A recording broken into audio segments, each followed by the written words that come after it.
Hello, how are you doing today? You know that feeling when the house gets too quiet. The kind of quiet that doesn't feel peaceful, but a little heavy, like something or someone is missing. The kids are grown. The busy mornings, the packed schedules, the noise of a full house. They're memories now. And what's left is silence. At first, it can feel like loneliness. But what I want to share with you today is something I've learned the hard way. That silence can also be sacred. That solitude, when we stop resisting it, can actually become one of the richest, most meaningful parts of our lives. Because here's the truth. This quiet season is not a punishment. It's an invitation. A deeply personal, soulful invitation to come home to yourself. To meet the version of you that's been waiting patiently beneath all the roles you've played. For so many years, we're defined by what we do for others. We pour our hearts into raising children, supporting partners, showing up for friends, running homes, working jobs, tending to needs that aren't our own. And while that life had its beauty, its purpose, its chaos, and its love, it often left little space for you, the you underneath it all. But now you get to ask the questions that truly matter. What do I need, not just to survive, but to feel whole? What makes my soul come alive? What kind of days do I want to wake up to now? Maybe it's a quiet morning walk. Maybe it's learning how to paint. Maybe it's finally writing that story you've carried inside for decades. You no longer need to ask permission.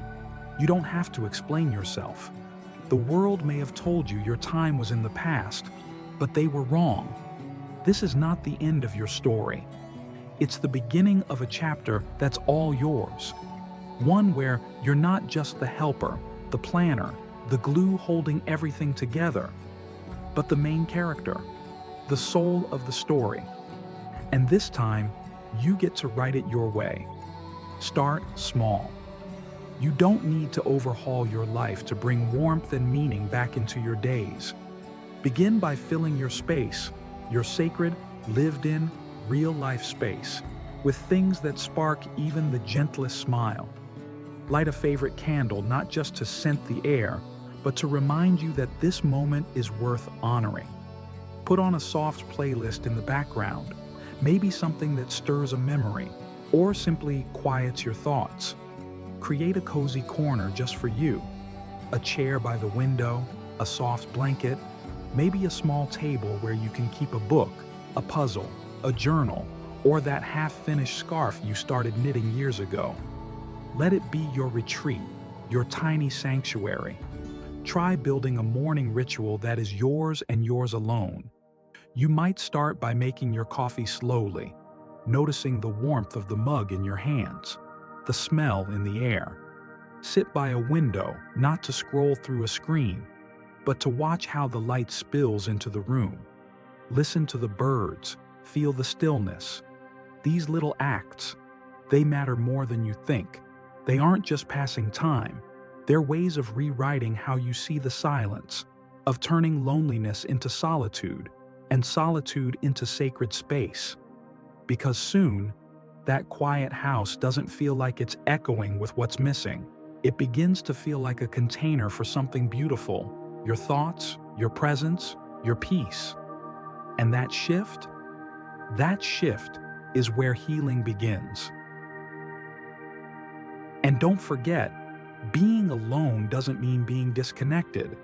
In fact, this season of life might just be the perfect time to rebuild your social world, slowly, intentionally, in a way that truly reflects who you are now. There are walking groups where conversations flow as naturally as footsteps, community centers offering painting classes, yoga, or just a friendly place to sit and talk, book clubs where stories become shared experiences, even online communities. Yes, the internet isn't just for the young, where people your age gather every day to swap stories, share hobbies, and simply be seen. You'd be surprised how many others are out there, sitting in their own quiet homes, wondering the same thing. Does anyone else feel this way? And here's the thing. You don't have to wait for someone to find you. You can be the one who reaches out. Say yes to that neighbor's invitation. Join that free cooking workshop down the street. Or make the first move. Invite someone over for tea, even if the house isn't spotless, even if you're nervous. People don't remember how perfect the setting was. They remember how it felt to be welcomed. That craving for connection, that ache to feel understood. It doesn't need a grand solution. It might just need one tiny act of courage. One message, one smile, one, "Do you want to grab coffee sometime?" You're not too late. You're not too far behind. You're one choice away from finding your people, and maybe, just maybe, finding parts of yourself again too. Most of all, give yourself grace. Real, gentle, unwavering grace. There will be days when the silence in the house feels heavy, like a reminder of what used to be, of the voices that filled the rooms, of the busyness that once gave the hours shape. And that's okay. You are not weak for missing those moments. You're human. You've lived, loved, given so much of yourself to others.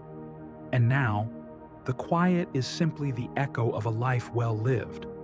But don't confuse stillness with emptiness. Solitude is not the absence of meaning. It's the canvas where something new can be painted, something softer, freer, maybe even more beautiful than before. This space you're in, this in-between, is where new dreams can take root, where curiosity can spark again. You might pick up a brush and paint a feeling you never had words for. You might open a book and discover a piece of yourself in its pages. You might sit in the garden and realize you've never really noticed how peaceful the breeze can be.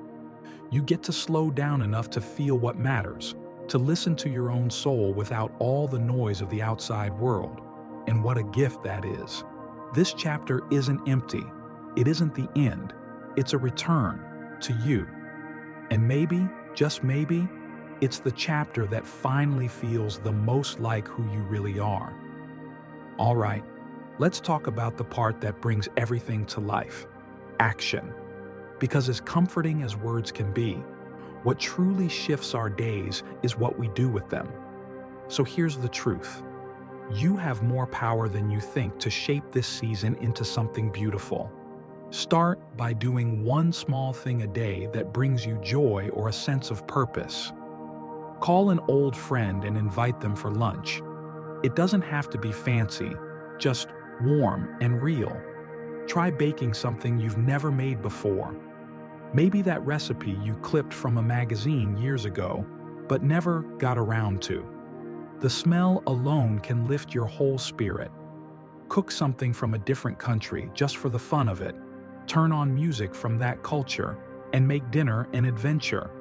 If you feel like your space needs a refresh, consider redecorating a small corner of your home, a reading nook, a kitchen shelf, or even your front porch.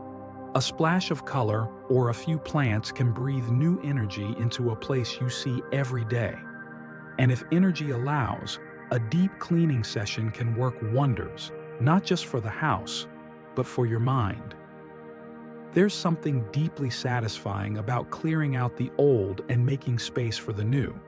And don't forget hobbies: painting, photography, gardening, or even learning a new language through free apps or local classes.